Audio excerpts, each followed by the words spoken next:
একজন নিরপরাধ মানুষকে নিরপরাধ প্রমাণ করতে যদি 5 বছর 10 বছর 15 বছর 20 বছর সময় লেগে যায়, ওই সমাজ কখনো সফলতার মুখ দেখতে পাবে না। কথা বুঝতে পেরেছেন? ওই সমাজের মানুষের মানবতা থাকবে না, মূল্যবোধ থাকবে না। কেন? ওরা জানে যে পাপ করলে টাকা দিলে আমি ফিরে আসতে পারি, বের হয়ে আসতে পারি, জামিন পেতে পারি। কথা বুঝতে পেরেছেন?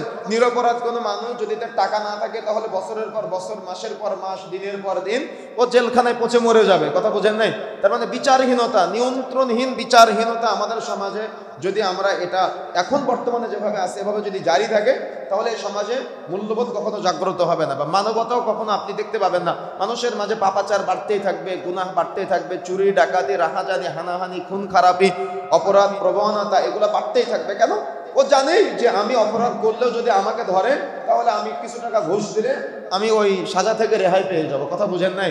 এই জন্য আপনি যাই করেন না কেন, চুরি করবে, ধরা পড়বে, কিন্তু ওর তিনটা, যে আমি যদি চুরি করে ধরা পড়ি, তাহলে আমার বড় বড় ব্যক্তিরা আছে যারা আমার চাইতে বড় চোর, তারা আমাকে ছড়াই নিয়ে আসবে। কথা বুঝতে পেরেছেন? আর তার চাইতে বড় বড় চোর যারা আছে, ওরা টাকার বিনিময়ে তাদেরকে ছাড়ানোর ব্যবস্থা করে দেয়। তো এগুলো যতদিন পর্যন্ত চলবে, ততদিন পর্যন্ত ওই সমাজের কাছ থেকে আপনি মানবতা আশা করতে পারেন না। এগুলো মানবতাহীন এবং মূল্যবোধহীন সমাজের বাস্তব নমুনা। তারপরে প্রচার মাধ্যমগুলো, গণমাধ্যম যেগুলো আছে, সত্যকে কখনো মিথ্যা এবং মিথ্যাকে কখন যে সত্যই পরিণত করে।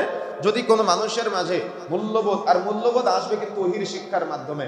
আপনি প্রচার মাধ্যমের একটা দায়িত্ব পালন করেছেন, কোনো একজন মিডিয়া কর্মী, আমাদের ভাইয়েরা যারা আছেন ভালো করে মনে রাখবেন, একজন নিরপরাধ ব্যক্তিকে আপনি যে অপরাধী সাব্যস্ত করলেন, অবশ্যই এটা হলো বান্দা কেন্দ্রিক পাপ। কিয়ামতের মাঠে ওই বান্দা যদি আপনাকে ক্ষমা না করে, তো আল্লাহ সুবহানাহু ওয়া তাআলা আপনাকে ক্ষমা কখনো করবে না।